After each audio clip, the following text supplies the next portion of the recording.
अस्सलाम वालेकुम। आज से चैप्टर नंबर 2 की जो न्यूमेरिकल्स हैं हम लोग उनकी तरफ बढ़ने जा रहे हैं। और न्यूमेरिकल्स सॉल्व करने से पहले अभी जब मैं इस चैप्टर की प्लेलिस्ट चेक कर रहा था तो उसके अंदर सिर्फ 2 टॉपिक्स मौजूद थे। और वो इसलिए कि ये जो चैप्टर है पेपर पॉइंट ऑफ व्यू से काफ़ी ज़्यादा कम चीज़ें इसके अंदर इंक्लूड थी और वही शायद हमने वहाँ पे जो है डिस्कस की थी। लेकिन न्यूमेरिकल्स को सॉल्व करने के लिए कुछ 2 टॉपिक जो हैं वो ऐसे हैं जो यहाँ पे हमें पता होना चाहिए। उनमें से जो सबसे पहला टॉपिक है वो एसआई सिस्टम या फिर सिस्टम ऑफ यूनिट्स है। यानी कि इसके बारे में जो है वो आपको पता होना चाहिए कि एसआई सिस्टम ऑफ यूनिट क्या होता है, क्योंकि जितने भी न्यूमेरिकल्स आगे हम लोग सॉल्व कर रहे होते हैं इसी एसआई सिस्टम ऑफ यूनिट्स को फॉलो करते हुए सॉल्व कर रहे होते हैं। और एक और जो हमारे पास टॉपिक है जो आज हम लोग देखेंगे वो साइंटिफिक नोटेशन का है। और ये भी एक इम्पॉर्टेंट चीज़ है साइंटिफिक नोटेशन, इसको देखेंगे कि ये क्या चीज़ है। और सबसे आखिर में हम कन्वर्जन को थोड़ा सा देख लेंगे इसके अंदर, क्योंकि इस चैप्टर के अंदर हम लोग सिर्फ कन्वर्जन को ही डिस्कस करेंगे, कन्वर्जन को ही एड्रेस करेंगे।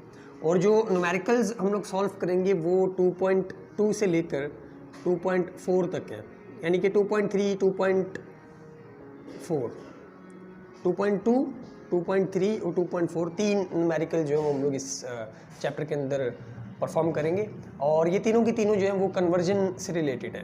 यानी कि एक आपको यूनिट दी हुई होगी जैसे सेंटीमीटर, और बोलेंगे कि इसको मीटर में लेके जाओ, किलोमीटर में लेके जाओ, या इसी तरह जो है वो आगे सब यूनिट्स जो है इसकी, उसके अंदर आपको बोला जाएगा कि इसको इसके अंदर कन्वर्ट करके दिखाओ।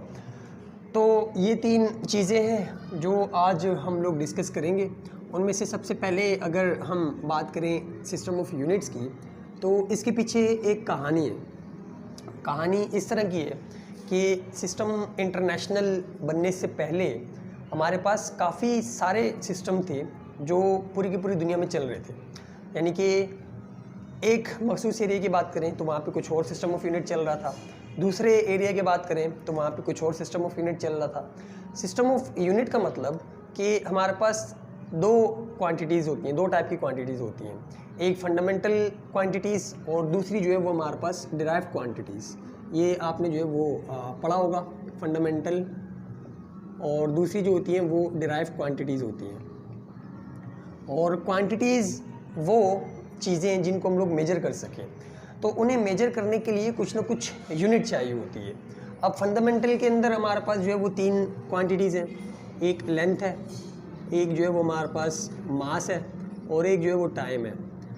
तो इनको मेजर करने के लिए हमें कुछ ना कुछ यूनिट चाहिए होती है।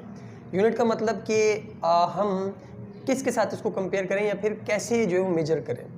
तो ये जो हमारे पास 3 फंडामेंटल क्वांटिटीज़ थी, इन्हें मुख्तलिफ यूनिट्स के अंदर मेजर किया जाता था। दूसरे एरिया के अंदर जाओ तो वहाँ पे उन्होंने अपनी सिस्टम ऑफ यूनिट जो है वो बनाई हुई थी।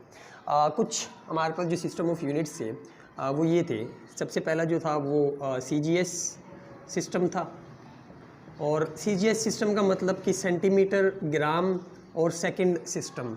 इसके अंदर जो लेंथ की हमारे पास यूनिट थी वो सेंटीमीटर थी, यानी कि लेंथ को सेंटीमीटर के अंदर मेजर किया जाता था। मास को जो है वो ग्राम के अंदर मेजर किया जाता था और टाइम को जो है वो सेकंड के अंदर मेजर किया जाता था। इसी तरह अगर दूसरे एरिया के अंदर जाओ तो वहाँ पे FPS सिस्टम जो था वो मौजूद था, और ये सिस्टम आज भी मौजूद है। यानी कि इन सिस्टम्स के अंदर आज भी मेजरमेंट की जाती है कुछ मुल्कों के अंदर या कुछ कंट्रीज़ के अंदर। इसी तरह जो है वो हमारे पास ब्रिटिश इंजीनियरिंग सिस्टम भी मौजूद था, और काफ़ी सारे और भी सिस्टम ऑफ यूनिट थे जो मुख्तलिफ़ इलाकों के अंदर जो है वो इस्तेमाल किए जाते थे। तो इससे क्या होता था कि साइंटिस्ट को जो है वो काफ़ी ज़्यादा प्रॉब्लम होती थी।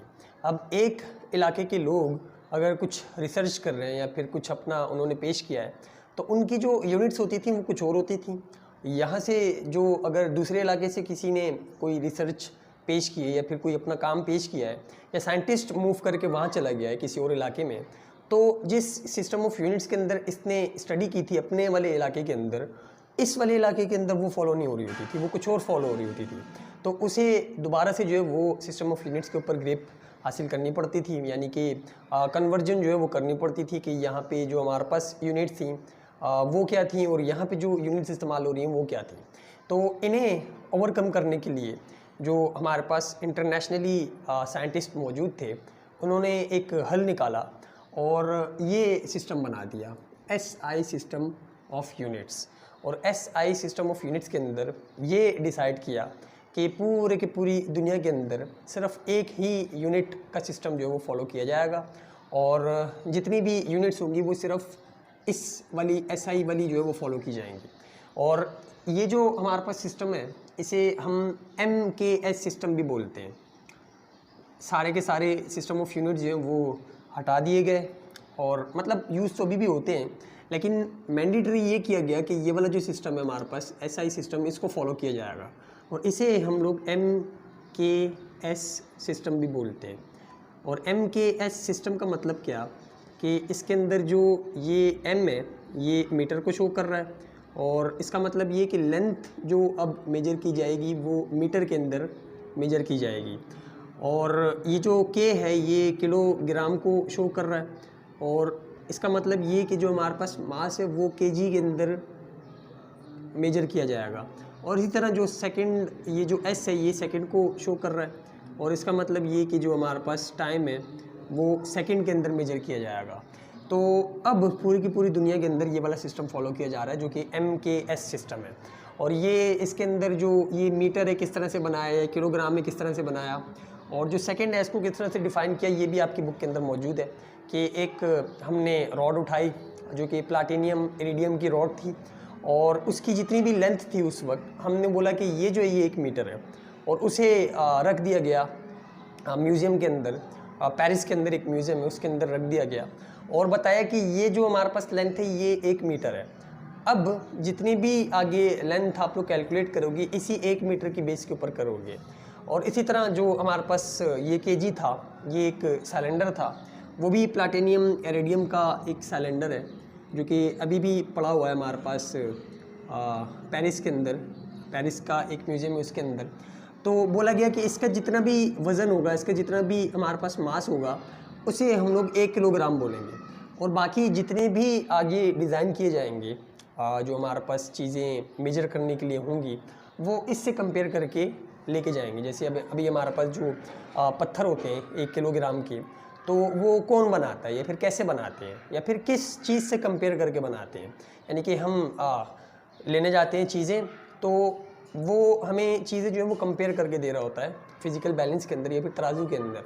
यहाँ पे उसने 1 किलो का पत्थर रखा हुआ है और हम बोलते हैं कि हमें 1 किलो जो है वो आलू चाहिए, तो वो आलू को उठा के दूसरे पल्ले के अंदर रखेगा और कंपेयर करेगा उस 1 किलो के पत्थर के साथ कि क्या दोनों का वज़न जो बराबर है ये नहीं। अब अगर ये वाला जो पत्थर है जब इससे बनाया गया होगा तो ये किससे कंपेयर करवाया गया होगा, तो ये इस वाले हमारे पास जो प्लैटिनियम इरिडियम का सिलेंडर है उससे कंपेयर करवाया गया होगा। यानी कि जो हमने शुरू में स्टैंडर्ड बना दिया, इसे स्टैंडर्ड्स भी बोलते हैं, standard of metre, standard of kilogram और स्टैंडर्ड ऑफ सेकेंड। तो अब जितने भी हमें मेजरिंग इंस्ट्रूमेंट या फिर मेजरिंग चीज़ें बनानी होंगी वो इनसे कंपेयर की जाएंगी। अगर 1 मीटर की कोई चीज़ बनानी है तो हम पहले भेजेंगे कि ये जो हमारे पास मीटर का रॉड है प्लैटिनियम इरिडियम का, क्या इसकी लेंथ उससे बराबर है, तो अगर बराबर हुई तो बोलेंगे हाँ ये 1 मीटर है। और इसी तरह सेकंड को भी डिफ़ाइन किया गया कि कुछ वाइब्रेशंस थी हमारे पास किसी एटम की, कि उनकी वाइब्रेशन जब कंप्लीट होंगी तो हम बोलेंगे कि 1 सेकंड जो गुजर गया। कुछ मखसूस वाइब्रेशंस थी काफ़ी ज़्यादा लंबी, तो बोला गया कि इतनी वाइब्रेशन जब कंप्लीट होंगी तो हमारे पास 1 सेकंड गुजर जाएगा। तो ये सिस्टम ऑफ यूनिट था, SI सिस्टम ऑफ यूनिट था। और ये जहन में रखना है कि ये जो SI सिस्टम ऑफ यूनिट है हमें इसको फॉलो करना है। अगर हमें यूनिट्स सब यूनिट्स के अंदर दी हुई हैं, यानी कि इससे हट के दी हुई हैं मीटर से, किलोग्राम से या फिर सेकंड से, तो हमारा सबसे पहला काम ये होगा कि हम कन्वर्ट करें उन सब यूनिट्स को इस वाली यूनिट के अंदर, मीटर के अंदर, किलोग्राम के अंदर और सेकंड के अंदर। और इस चैप्टर के अंदर बेसिकली यही सिखाया हुआ है कि हम लोग कन्वर्जन किस तरह से करते हैं, SI सिस्टम के अंदर किस तरह से कन्वर्ट करते हैं। और अगर हमें सब यूनिट्स के अंदर जाना हो, यानी कि सेंटीमीटर के अंदर, मिलीमीटर, माइक्रोमीटर के अंदर, तो हम किस तरह से जाएंगे। तो ये हमारे पास SI सिस्टम ऑफ यूनिट था। और एक और चीज़ जो है वो हमारे पास साइंटिफिक नोटेशन है। दूसरी जो चीज़ है वो हमारे पास साइंटिफिक नोटेशन की है। और ये भी आप लोगों ने जो है वो शायद पढ़ ली होगी, जो कि चैप्टर नंबर 3 है आई थिंक उसका, मैथमेटिक्स का, लोगैरिथम वाला। तो लोगैरिथम वाले चैप्टर के अंदर अगर आपने मैथ्स के अंदर उसको स्टडी किया है, उसको पढ़ा है, तो उसके अंदर साइंटिफिक नोटेशन जो है वो आपने पढ़ ली होगी। और इसके अलावा जो ये साइंटिफिक नोटेशन है ये आपने अक्सर फिज़िक्स के अंदर भी और जितने भी दूसरे साइंस की सब्जेक्ट्स हैं, मैथ्स हो गया, केमिस्ट्री हो गया, मे बी बायोलॉजी के अंदर भी और फिज़िक्स के अंदर तो अक्सर जगहों पे जो आपने ये देखी होगी साइंटिफिक नोटेशन। ये भी एक तरीका है जिससे हम बड़े से बड़े नंबर्स को कंडेंस करके या फिर रिड्यूस करके छोटी से नंबर के अंदर जो वो लिख देते हैं एक्सपोनेंट की फॉर्म में। और ये मसला कब पेश आया कि जब हमारे पास बड़े बड़े नंबर या फिर छोटे छोटे नंबर जो हैं वो कैलकुलेशंस के अंदर आने लगे, तो काफ़ी ज़्यादा मसला होने लग गया साइंटिस्ट को कि इनको स्टेप्स के अंदर किस तरह से लेके चलें। अब हमारे पास फ़र्ज़ करो कि एक नंबर है 6, 8 और 1, 2, 3, 4, 5 और 6 और 7, यानी कि इतना बड़ा नंबर है हमारे पास 6, 8, 0, 0, 0, 0, 0, 0 और 0। अब अगर ये तो फिर भी थोड़ा छोटा है, अगर इससे भी बड़ा नंबर हो यानी कि और भी ज़ीरो इसके अंदर आ रहे हो और हमें फ़र्ज़ करो कि ये फार्मूले के अंदर जो है वो इस्तेमाल करना हो, यानी कि कैलकुलेशन करनी हो इसकी, तो हर स्टेप के अंदर इसको लिखना जो है वो काफ़ी ज़्यादा मुश्किल है। मतलब कौन इसको बार बार लिखे कि 6 से 8 आगे 7 बार जो है आप 0 डालो, तो लिखना जो है इसको काफ़ी ज़्यादा मुश्किल होगा। ये एक बड़ा नंबर है, यानी कि काफ़ी ज़्यादा बड़ा नंबर है। अगर इसको समझें तो कितना होगा, यूनिट 10, 100, 1000, 10,000, लाख, 10 लाख, करोड़, 10 करोड़, यानी कि जो हमारे पास ये है ये 60 करोड़ तक का जो है वो नंबर है। और अगर इससे भी आगे चला जाए तो हम गिनती भूल जाएंगे कि भाई इसके बाद क्या आएगा, खरब और आगे पता नहीं क्या क्या। तो इनको कैलकुलेशंस के अंदर किस तरह से लेके जाया जाए, तो काफ़ी ज़्यादा मुश्किल पहले होती थी। साइंटिफिक नोटेशन जब तक नहीं आया था, इससे पहले हर स्टेप के अंदर हमें इतने बड़े बड़े नंबर जो हम लिखने पड़ते थे। तो फिर और इसी तरह जो है वो छोटे नंबर भी हो सकते हैं, यानी कि फ़र्ज़ करो कि जो हमारे पास एक और नंबर है वो ये है कि 0.00000389 इस तरह का, और भी आगे चल सकता है, यानी कि 0.000000 करके जो है वो आखिर में 2, 3 आ रहा हो इस तरह से। तो ये काफ़ी ज़्यादा छोटे नंबर्स हैं और इन्हें भी हम कैलकुलेशंस के अंदर लिखना जो है वो काफ़ी ज़्यादा मतलब मुश्किल होता है कैलकुलेशंस के अंदर इनको बार बार लिखना। ये जो नंबर है ये अगर हम 1 के काफ़ी ज़्यादा हिस्से करें, यानी कि ये 0.00000 जो है वो 389 है, काफ़ी ज़्यादा छोटा नंबर है। और अगर हमें इन्हें कैलकुलेशंस के अंदर लिखना हो तो काफ़ी ज़्यादा मुश्किल होती है। तो फिर क्या किया गया कि साइंटिस्ट ने जो है वो एक तरीका निकाला, इस मसले का जो है वो हल निकाला, जिसे हम लोग साइंटिफिक नोटेशन बोलते हैं। और इस साइंटिफिक नोटेशन के अंदर हम नंबर्स को एक्सपोनेंट्स की फॉर्म के अंदर लेके जाते हैं। और वो किस तरह से लेके जाते हैं, उसके लिए जो है वो एक कॉन्सेप्ट ये है कि आपको ये जो पॉइंट होता है डेसिमल पॉइंट, इसके बारे में पता होना चाहिए। अगर डेसिमल पॉइंट नंबर्स के अंदर कहीं भी नहीं लगा हुआ, जैसे हमारे पास ये 78 है, अगर डेसिमल पॉइंट कहीं भी नहीं लगा हुआ तो इसका मतलब ये होगा कि सबसे आखिर में होगा वाला डेसिमल पॉइंट। इसी तरह अगर कोई बड़ा नंबर है जैसे कि 12589 और इसके अंदर भी डेसिमल पॉइंट कहीं भी नहीं लगा हुआ तो इसका मतलब कि इसका जो डेसिमल पॉइंट है वो यहाँ पे है। और अगर दरमियान में कहीं पे आ रहा हो तो वो यहाँ होगा, और अगर ज़ीरो के बाद यहाँ पे आ रहा हो तो वो ये वाला होगा। तो ये डेसिमल पॉइंट जो है वो आपको पता होना चाहिए कि डेसिमल पॉइंट कहाँ पे है। अगर नंबर के अंदर कहीं भी नज़र नहीं आ रहा तो इसका मतलब उसके सबसे आखिरी नंबर के बाद है, सबसे आखिरी नंबर के बाद है। तो ये डेसिमल पॉइंट जो है वो हमें बताता है कि हमें एक्सपोनेंट के अंदर कितनी पावर जो है वो रखनी है।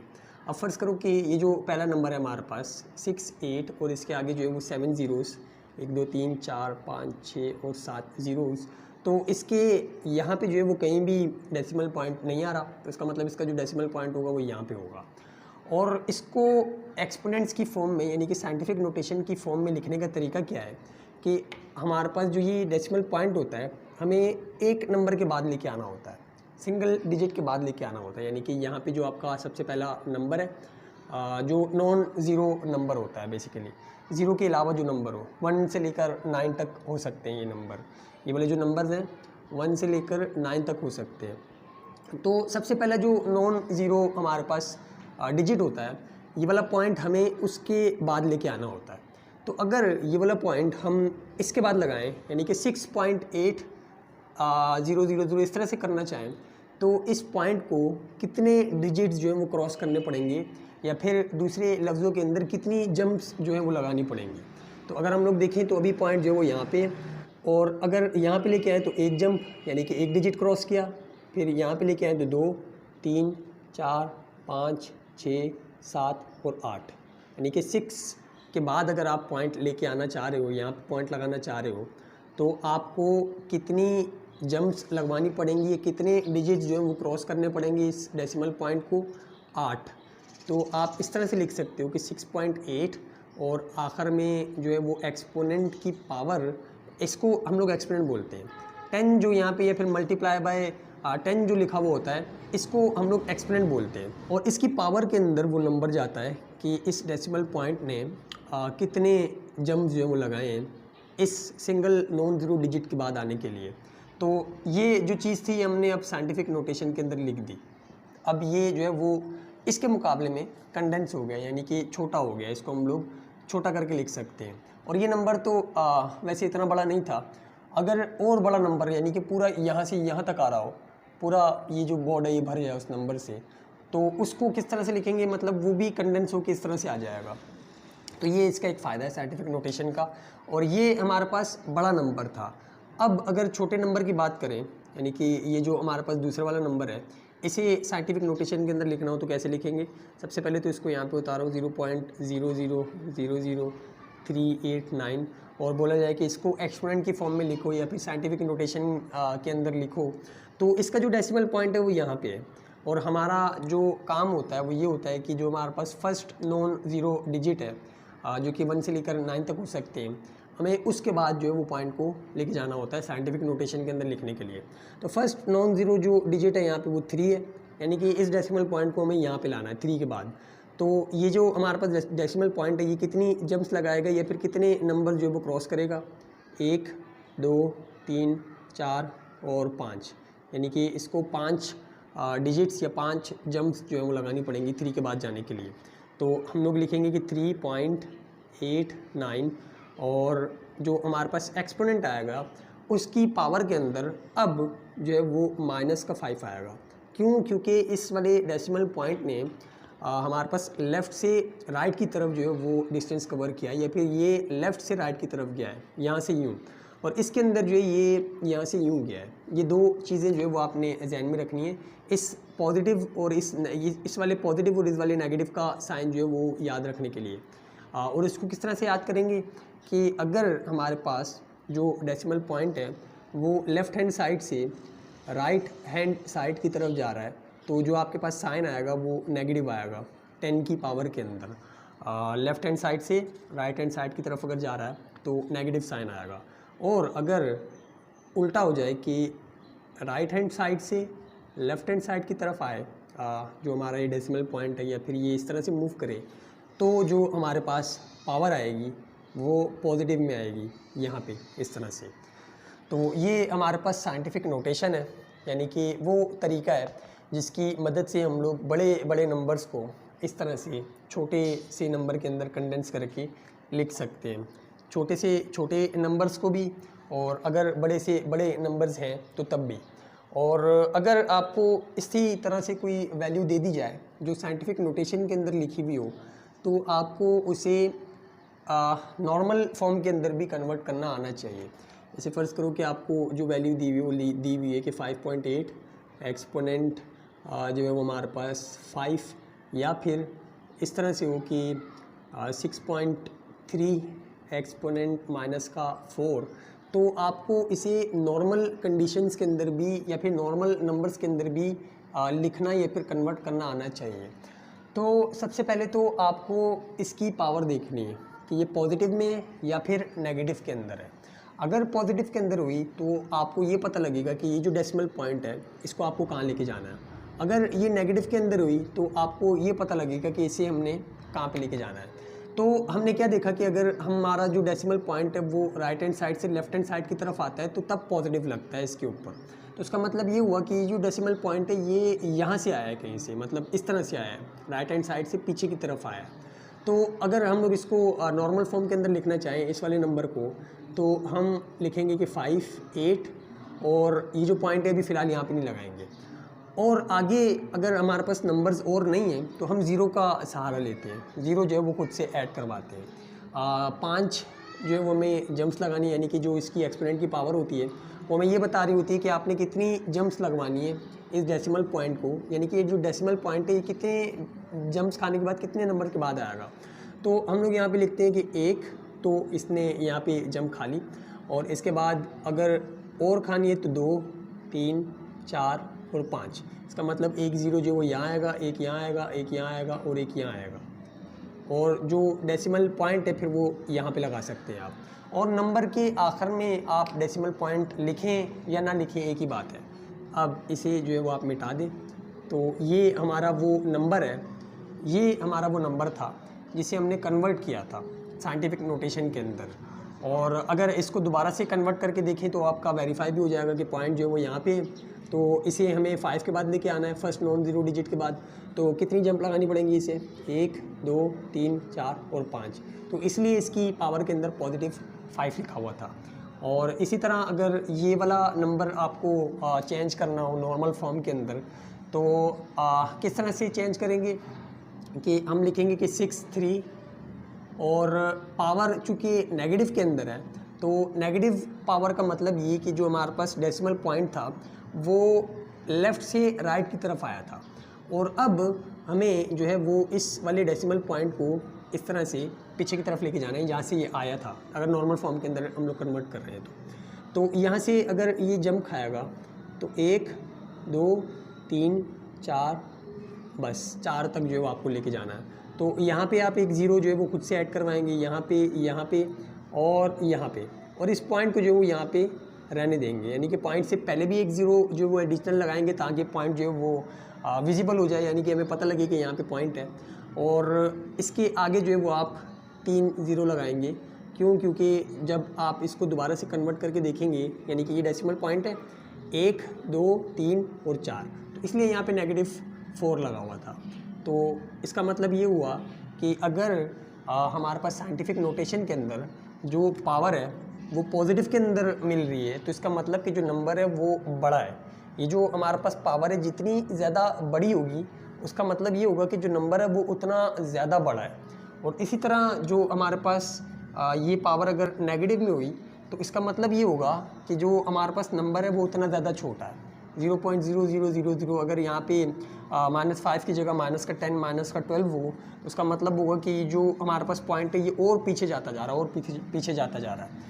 तो ये था हमारे पास साइंटिफिक नोटेशन, और इसकी जो कन्वर्जन थी, यानी कि इसका मतलब क्या होता है साइंटिफिक नोटेशन के अंदर, कैसे हम लोग वैल्यूज़ को लेके जाते हैं, और अगर साइंटिफिक नोटेशन के अंदर दी हुई हो तो उनका क्या मतलब होता है, यानी कि उनको नॉर्मल फॉर्म के अंदर कैसे लेके आते हैं, वो यहाँ पे हमने देख लिया। अब कुछ प्रीफिक्सेस हैं जो अक्सर हम लोग जो है वो यूज़ कर रहे होते हैं अपनी कैलकुलेशंस के अंदर या अक्सर जगहों पे, तो वो यहाँ पे हम लोग लिख लेते हैं।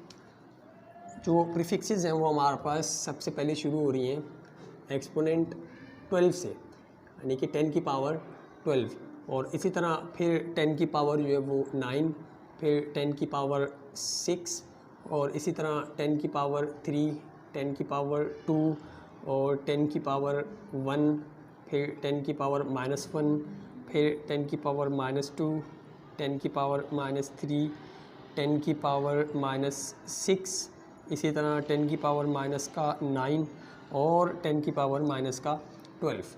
तो पॉजिटिव 12 से हम लोग शुरू हुए और नेगेटिव 12 तक जो है वो हम लोग गए 10 की पावर तक। और इस प्रीफिक्स का जो नाम है वो हमारे पास टेरा है, और इसका जो नाम है हमारे पास वो गीगा है, और इसका जो नाम है वो हमारे पास मेगा है। इसी तरह इसको हम लोग किलो बोलते हैं, और इसी तरह इसको जो है वो हम लोग हेक्टो बोलते हैं। इसी तरह इसको जो है वो हम लोग डीका बोलते हैं। इसको डेसी बोलते हैं, इसको सेंटी बोलते हैं, इसको जो है वो हम लोग मिली बोलते हैं, और इसको जो है वो हम लोग माइक्रो बोलते हैं, और इसको नैनो बोलते हैं, और इसको जो है वो हम लोग पीको बोलते हैं। तो ये कुछ प्रीफिक्सेस हैं जिनका अक्सर जगहों के ऊपर आपने नाम जो है वो सुना होगा, और ये बेसिकली जो है वो आगे हमारे पास यूज़ भी होंगी। इस टेरा का जो है वो आपने नाम काफ़ी जगहों के ऊपर सुना होगा। एक फ़िल्म थी या फिर कंप्यूटर के अंदर भी जो है वो इस्तेमाल होते हैं टेराबाइट्स। टेराबाइट्स का मतलब कि 10 की पावर 2 बाइट्स, 10 की पावर 12 बाइट्स, और ये अच्छा खासा जो है वो बड़ी वैल्यू होती है हमारे पास। अगर यहाँ से हम लोग इनको समझना शुरू करें तो इसका मतलब ये होगा कि अगर नॉर्मल फॉर्म के अंदर हम लोग इनको लिखें, नॉर्मल फॉर्म के अंदर लिखना चाहें तो इसका मतलब ये होगा कि जो हमारे पास ये यहाँ से स्टार्ट करते हैं कि 10 की पावर 1, 10 की पावर 1 का मतलब कि 10, अगर 10 के अंदर वैल्यू तो हमारे पास जो होता है वो डी का, हम लोग उसको डी का बोलते हैं। 10 की पावर 2 हो जाए यानी कि 100 हो जाए तो उसको हम लोग हेक्टो बोलते हैं। 10 की पावर जो है वो 3 हो जाए यानी कि 1000 हमारे पास अगर आ जाए तो उनको हम लोग किलो बोलते हैं। 1000 अगर आ जाए तो उसको किलो बोलते हैं। इसी तरह 10 की पावर 6 का मतलब ये कि 6 ज़ीरो, 1 2 3 और 1 2 3, और इसी तरह जो है वो आगे करते करते जा रहे हैं, यानी कि जितना इसके ऊपर पावर लगी हुई है आप उतनी ज़ीरो जो आगे लगाओ तो उसका मतलब ये होगा इसके आगे जो 12 ज़ीरो होंगे। और इसी तरह अगर माइनस में चला गया तो माइनस का मतलब ये कि आप 1 से जो है वो डिवाइड कर रहे हो, यानी कि 1 को डिवाइड कर रहे हो 10 से।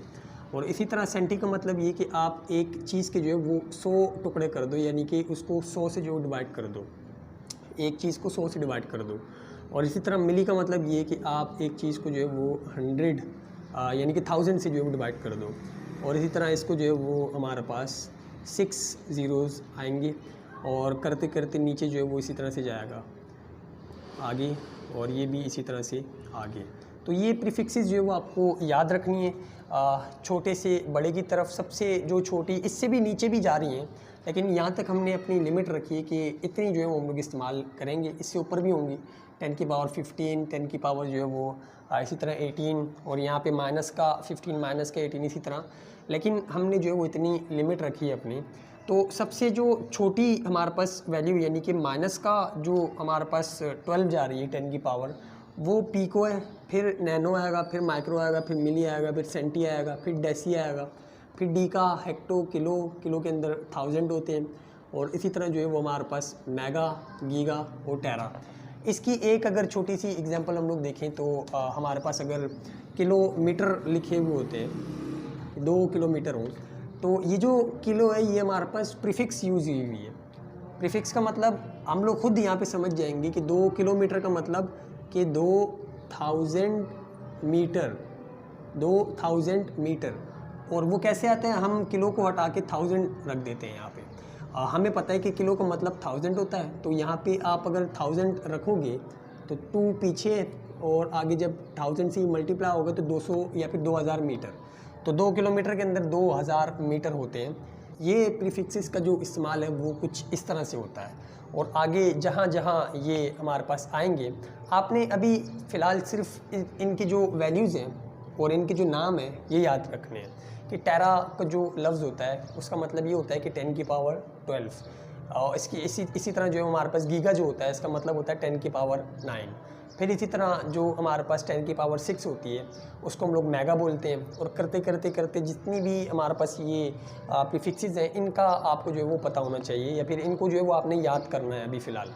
आगे न्यूमेरिकल्स के अंदर जहाँ भी आएंगे तो फिर हम इनको वहाँ पे एड्रेस कर लेंगे। तो ये कुछ प्रीफिक्सेस थी।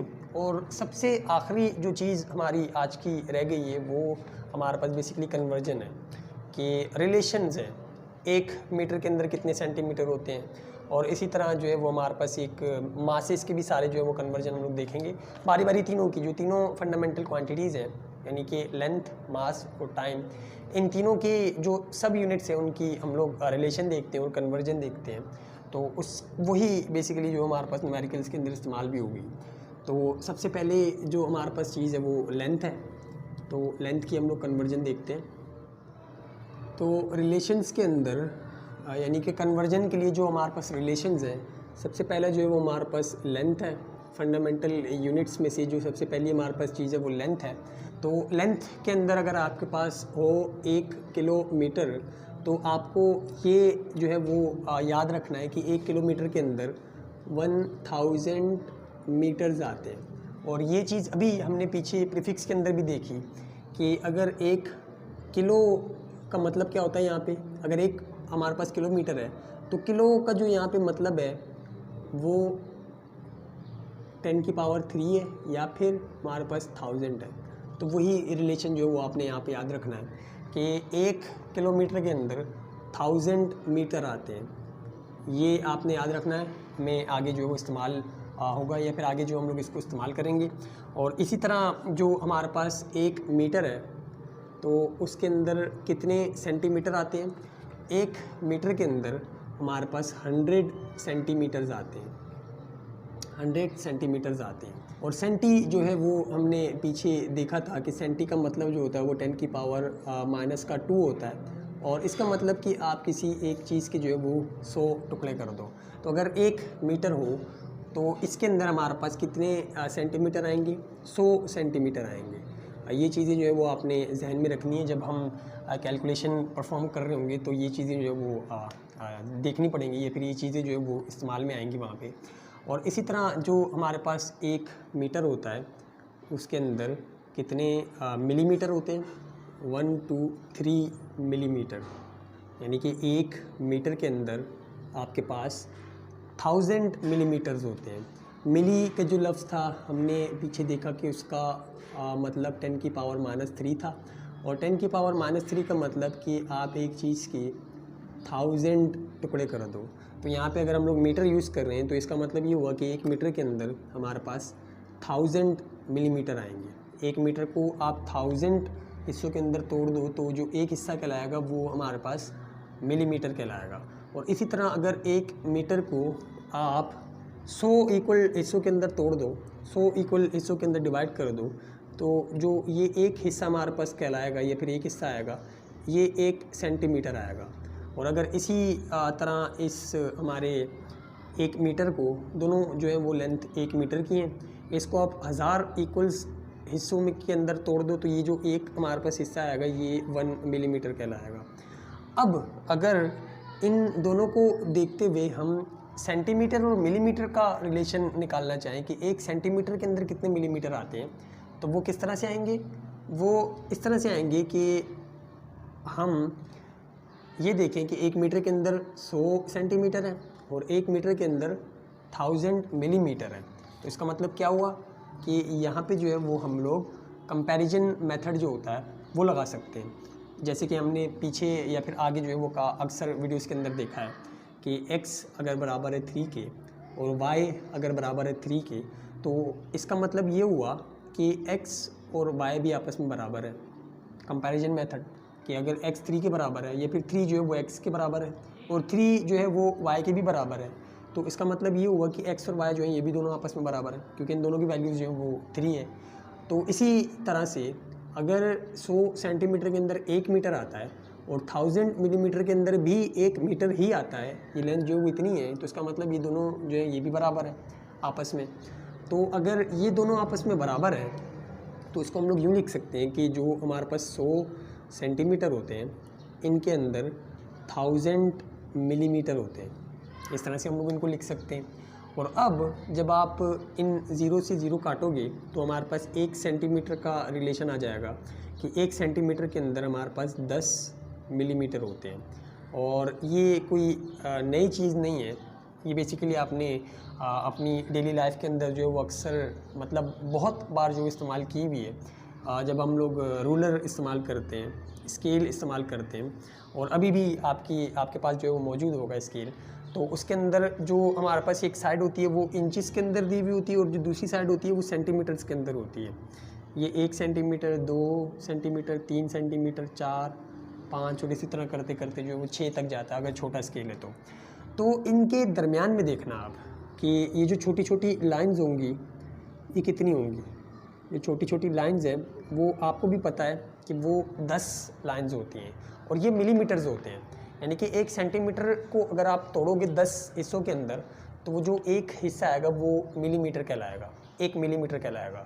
और यहाँ से रिलेशन हमें क्या पता लगा कि 1 सेंटीमीटर जो होता है उसके अंदर 10 मिलीमीटर आते हैं। तो यही वजह है कि जो हमारे पास स्केल्स के अंदर 1 सेंटीमीटर होता है यहाँ से लेकर यहाँ तक का, उसको जो तोड़ा हुआ होता है, यानी कि उसके अंदर जो हिस्से आ रहे होते हैं, टुकड़े आ रहे होते हैं, वो 10 आ रहे होते हैं और वो मिलीमीटर के अंदर होते हैं। तो ये हमारे पास रिलेशंस थे किसके, लेंथ के। ये कुछ रिलेशंस थे हमारे पास लेंथ के। और हमारा जो मेन मकसद होता है इसके अंदर मीटर के अंदर जाना होता है। अगर आपको किलोमीटर के अंदर वैल्यू दी हुई है तो आपको मीटर के अंदर जाना होगा, अगर सेंटीमीटर के अंदर वैल्यू दी हुई है तो आपको जो है वो मीटर के अंदर जाना होगा, मिलीमीटर के अंदर वैल्यू दी हुई है तो तब भी आपको मीटर के अंदर जाना होगा, क्योंकि जो हमारी SI यूनिट है वो लेंथ की मीटर है। आगे न्यूमेरिकल्स के अंदर हम लोग मीटर को ही सॉल्व करेंगे। और इसके अलावा भी अगर आपको अपनी मर्ज़ी से जो है वो सेंटीमीटर के अंदर जाना है मीटर से, या फिर मीटर से मिलीमीटर के अंदर वैल्यू जो है वो इस्तेमाल करनी है, तो आप ये वाले रिलेशन जो है वो देख के इस्तेमाल कर सकते हो। ये रिलेशन लगाने के लिए आपको एक बात जो है वो जहन में रखनी होगी कि अगर आप छोटी यूनिट से बड़ी यूनिट के अंदर जा रहे हो, छोटी यूनिट से बड़ी यूनिट के अंदर जा रहे हो, यानी कि वैल्यू जो है वो आपको छोटी वाली दी हुई है, यहाँ पे जो हम लोग लिख देते हैं कि छोटी वाली, और जो हमारे पास ये वाली है ये बड़ी वाली है। बड़ी छोटी का मतलब क्या कि जो हमने यहाँ से देखा कि पिको, नैनो और करते करते जो वो सेंटी और करते करते जो वो टेरा तक, यानी कि आप छोटी यूनिट से जंप करके बड़ी यूनिट के ऊपर जाना चाह रहे हो। यानी कि आपको वैल्यू दी हुई है मिलीमीटर के अंदर और आप जाना चाह रहे हो मीटर के अंदर, तो इसका मतलब ये वाली जो है ये छोटी यूनिट है और ये जो है ये बड़ी यूनिट है। तो आप क्या करोगे कि जो हमारे पास 1 का रिलेशन होगा, जो भी 1 का रिलेशन होगा उससे डिवाइड करवाओगे। डिवाइड का जो लफ्ज़ है वो आपने याद रखना है कि आप जो वो डिवाइड करवाओगे। जैसे हमारे पास जो रिलेशन है मिलीमीटर और मीटर का, वो ये वाला है। 1 का जो रिलेशन है कि 1 मीटर के अंदर 1000 मिलीमीटर होते हैं। तो अगर आपको वैल्यू दे दी जाए कि हमारे पास जो है वो 2000 जो है वो मिलीमीटर्स हैं, आप बताओ कि ये जो 2000 मिलीमीटर्स हैं ये मीटर के अंदर कितने होंगे। तो आपने क्या करना है कि ये जो 1 का रिलेशन है हमारे पास कि 1 मीटर के अंदर कितने मिलीमीटर होते हैं, ये देखते हुए आपने डिवाइड करवा देना है। जितनी भी इसके अंदर हमारे पास चीज़ें आ रही हैं, फिर जितने भी जो हमारे पास नंबर्स हैं वो आ रहे हैं, यानी कि 1 मीटर के अंदर अगर 1000 मिलीमीटर आ रहे हैं तो आप क्या करो कि इससे डिवाइड करवा दो। तो जब आप इस 2000 को डिवाइड करवाओगे 1000 से, तो हमारे पास जो आंसर आएगा वो मीटर के अंदर आएगा और वो 2 मीटर होंगे। और ये तो वैसे भी देखने से भी जो हमें पता लग रहा था कि 1 मीटर के अंदर अगर 1000 मिलीमीटर होते हैं तो 2000 मिलीमीटर के अंदर कितने मीटर होंगे, 2 होंगे। और वो कैसे आया, डिवाइड करवाने से। यानी कि आपने ये बात जहन में रखनी है कि अगर हम जंप कर रहे हैं छोटी यूनिट से बड़ी यूनिट के ऊपर, तो हम चीज़ों को हमेशा डिवाइड करवाएंगे। ये जो 1 का रिलेशन है, 1 वाला रिलेशन है, इससे चीज़ों को डिवाइड करवाएंगे। और इसी तरह अगर बड़ी यूनिट से छोटी यूनिट की तरफ आ रहे हैं, अगर ये वाला जो हमारे पास साइन है ये चेंज हो जाए, बड़ी यूनिट से छोटी यूनिट की तरफ आ रहे हैं, तो ये जो डिवाइड है ये मल्टीप्लाई में चेंज हो जाएगा। यानी कि ये 1 वाली जो आपके पास रिलेशन है आप उससे जो है मल्टीप्लाई करवा दोगे। इसकी एग्जांपल इस तरह से है कि अगर आपको जाना हो बड़ी यूनिट से छोटी यूनिट की तरफ, यानी कि आपको जो है वो वैल्यू दी हुई हो मीटर के अंदर और आपको बतानी हो सेंटीमीटर के अंदर। ये जो मीटर है ये बड़ी यूनिट है और जो हमारे पास सेंटीमीटर है ये छोटी यूनिट है। तो आपको अगर इस तरह से जंप करना हो कि बड़ी यूनिट से छोटी यूनिट के अंदर जाना हो, तो आप 1 की जो वैल्यू है, यानी कि उनका जो रिलेशन है, इन दोनों के दरमियान जो रिलेशन है, वो वाली जो वैल्यू उससे मल्टीप्लाई करवाओगे। अब फ़र्ज़ करो कि यहाँ पे हमारे पास जो है वो दिए हुए हैं 3 मीटर। 3 मीटर दिए हुए और आपसे पूछ रहे हैं कि बताओ ये सेंटीमीटर के अंदर कितने होंगे। तो हम क्या करेंगे, सबसे पहले रिलेशन देखेंगे ये वाला कि 1 मीटर के अंदर कितने सेंटीमीटर आते हैं, और जितने सेंटीमीटर आ रहे हैं उससे मल्टीप्लाई करवा देंगे इसको। 3 जब मल्टीप्लाई होगा 100 से, तो हमारे पास जो आंसर आएगा वो 300 आएगा सेंटीमीटर्स। और ये जो है ये मीटर से सेंटीमीटर के अंदर कन्वर्ट हो गया। तो ये बात जो है वो आपने याद रखनी है कि बड़ी यूनिट से अगर आप छोटी यूनिट के अंदर आ रहे हो तो आपके पास जो वैल्यू है एक तो वो बड़ी आएगी, छोटी नहीं हो सकती वो कभी भी, अगर बड़ी यूनिट से छोटी यूनिट की तरफ जा रहे हो। और दूसरी ये कि हमें मल्टीप्लाई करवाना होता है, उसका जो रिलेशन होता है आपस में, उसकी जो वैल्यू होती है उससे मल्टीप्लाई करवाना होता है। और इसी तरह अगर छोटी यूनिट से बड़ी यूनिट की तरफ जा रहे हो तो हमारे पास जो वैल्यू है एक तो ये कि वो छोटी आएगी क्योंकि आप छोटी यूनिट से बड़ी यूनिट के अंदर जा रहे हो, तो उसकी जो वैल्यू है, जो आंसर है वो छोटा आएगा। और दूसरा ये कि आपने डिवाइड करवाना है, उनका जो रिलेशन है 1 वाला, उससे डिवाइड करवाना है।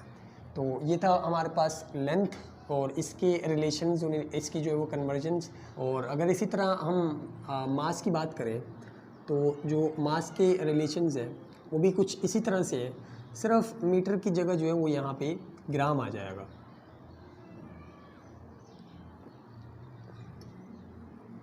मीटर की जगह जो है वो यहाँ पे ग्राम आ जाएगा।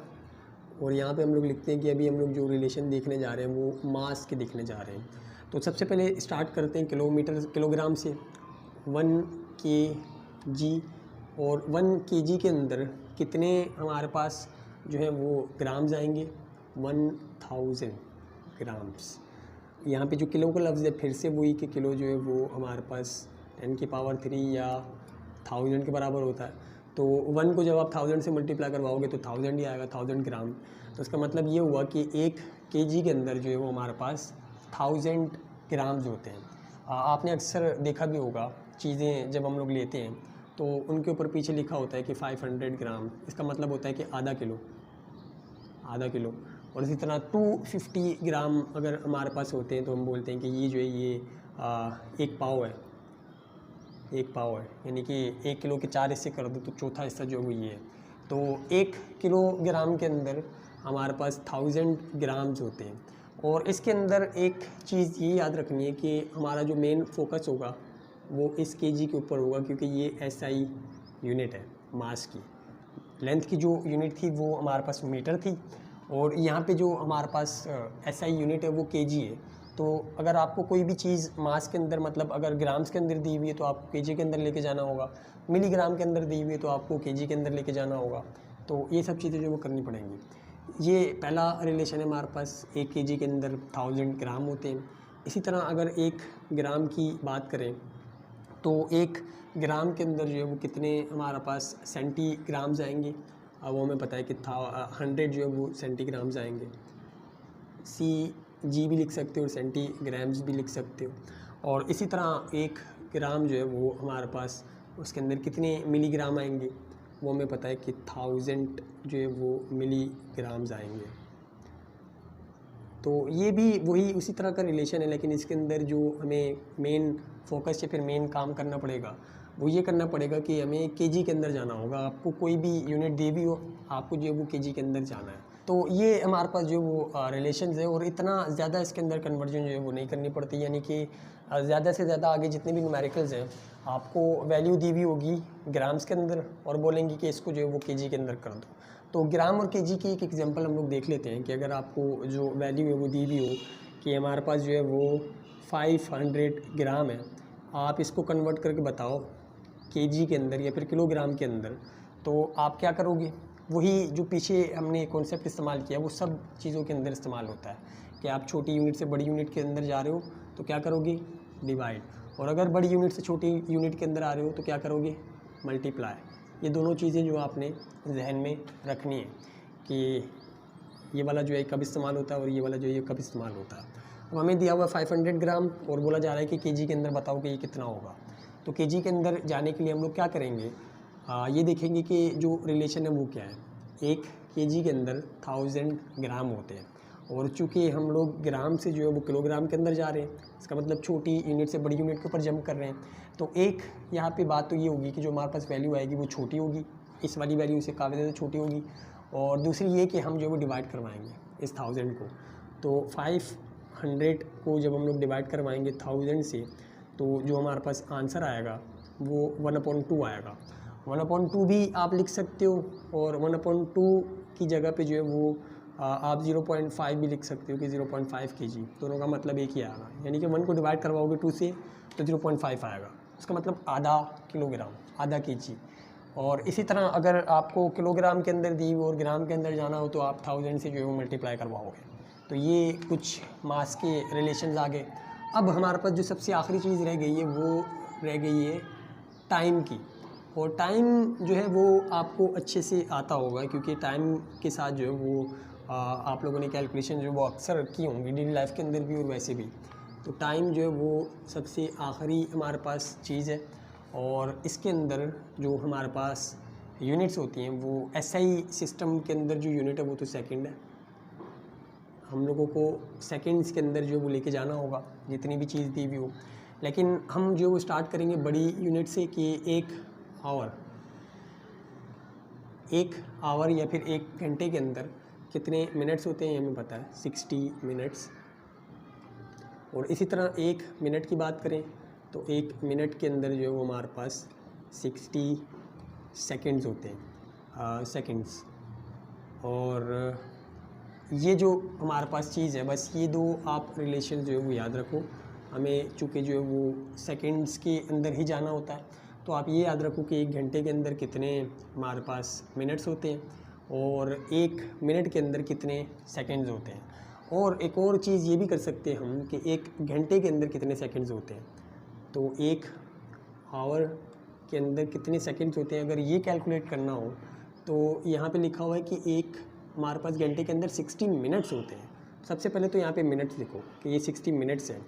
और 1 मिनट के अंदर कितने सेकंड्स होते हैं, 60 सेकंड्स। तो यहाँ पे एक और बार 60 अगर लिखोगे तो इसका जो आंसर आएगा वो आएगा 3600 सेकंड्स। तो इसका मतलब ये हुआ कि हमारे पास 1 घंटे के अंदर 3600 सेकंड्स होते हैं।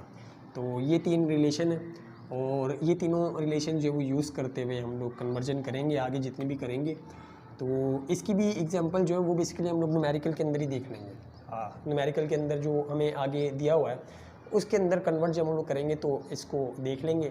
तो ये सारे के सारा हमारा आज का टॉपिक था, जिसके अंदर हमने scientific notation, system of unit यानी कि SI system of unit, system international जो थी उसको देखा, और कुछ प्रीफिक्सेस थी जो कि आगे अक्सर जगहों के अंदर इस्तेमाल होती हैं, तो वो भी हमने देखी। वो आपने जो है वो याद करनी है, क्योंकि आगे जो हम लोग डायरेक्ट उनका इस्तेमाल भी करेंगे अक्सर प्रॉब्लम्स के अंदर।